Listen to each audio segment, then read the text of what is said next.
In this Tropo Quickstart guide video, I will show you a very simple example on how to send a text message to another phone. In this example, I'll be using some JavaScript code. The code looks just like this.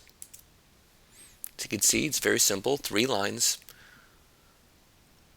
We're going to call my phone number, 1407-455-1212, and using the network SMS, so it'll be sending a text message instead of a voice call.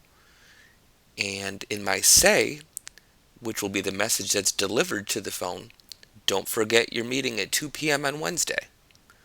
3 lines, very simple. So if I run this code, it should send me a text message with that message. And now back to the Application Manager screen. As you can see, I assigned a phone number to this application. This would be very important for any text messaging application, whether it's expecting an inbound or sending an outbound text message. This is how the carriers establish the routes to deliver the messages. And there's also a shortcut in the Application Manager here where you can launch your application just by pressing this launch button, and it will launch the appropriate token assigned to your application. And I'm going to click that now, and then we can see how it results.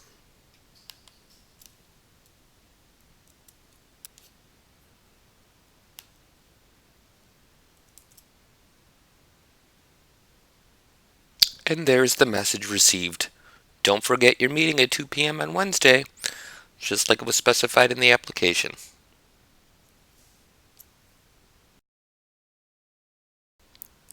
Now, what if we'd like our Tropo application to respond to a text message? The end user is replying to us, perhaps to confirm an appointment.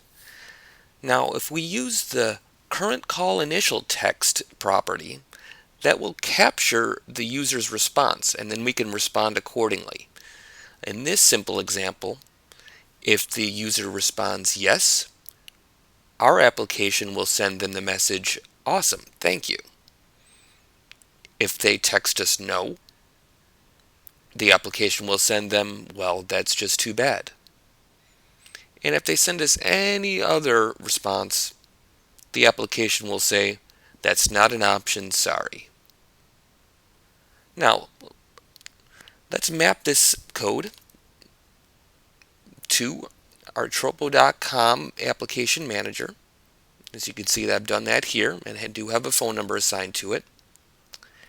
And let's go to my phone and see what happens when we text either one of these. Now, based on that JavaScript code that we mapped into the application, if we reply to the application with yes, it responds appropriately. Now, let's see what happens if we send it something it's not expecting.